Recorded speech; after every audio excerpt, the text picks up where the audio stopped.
Hi everyone, this is Sadiqa Akhter, your IAAC ambassador from Karachi, Pakistan. In this video, we will learn how a reflector telescope works, and I will help you understand problem A from the Qualification Round 2025. A reflector telescope uses two mirrors to collect light and deliver a magnified view through the eyepiece. It's very simple and powerful.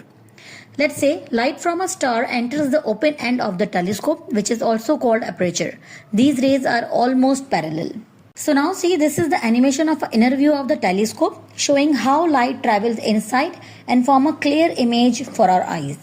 It travels down the tube and strikes the primary mirror at the back. The light reflects upward to the secondary mirror, which is placed at an angle. This bends the light sideways and directed it towards the eyepiece.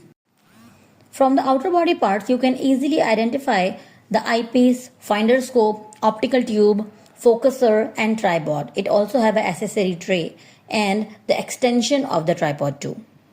So this is how a reflector telescope focuses light using mirrors, and it's all about its parts.